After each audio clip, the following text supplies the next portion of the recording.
Looking back on my videos, I realized that I promised a video on open pollinated versus heirloom, and I don't think I ever did it.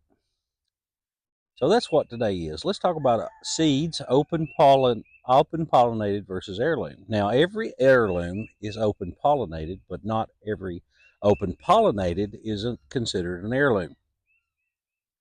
So what the heck's the difference? Time, basically time. As we talked when we were talking about hybrid seeds, you can actually convert, if you're patient and if you're lucky, a hybrid into an open pollinated seed. Just takes time, several seasons. Well, um, that's where most of our open pollinated and heirloom varieties have come from. A heirloom variety has to have been in continuous production for 50 years. And my favorite story about somebody creating what is now an heirloom seed is Mortgage Lifter. Guy whose nickname was Radiator Charlie in the 30s. He went into the cotton fields when he was 4, didn't have much of an education, became a mechanic. And he had a mechanic shop at the bottom of a really steep hill that caused a lot of trucks to overheat. So he had a steady business there. Well, as the Great Depression started deepening, he started worrying about it. And he, with no formal education, no understanding at all besides growing up on a farm, took 9 different varieties and over the course of 6 years created the most commonly called mortgage lifter of today. Originally, it was called Radiator Charlie's Mortgage Lifter, after the man's name. His last name was Bile.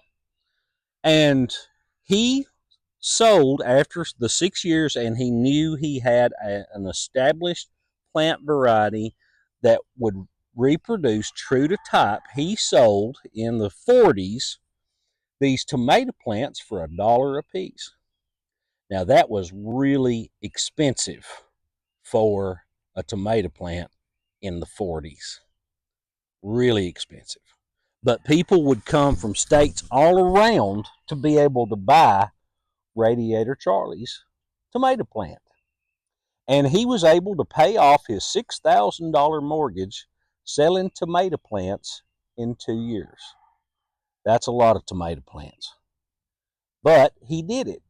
So, open pollinated versus heirloom? Time. Can you make an heirloom? Absolutely. Me, if I were to start right now making an heirloom, my kids would probably have to finish it off unless I live to, 100 and plus, 110, whatever. Um, but you can create an heirloom and it can be something wonderful and it can change your life like it changed Radiator Charlie's life. It's a lot harder nowadays than it was back then because fewer people care about this kind of thing. But that's the difference. Time. Hope you enjoyed it. Thanks.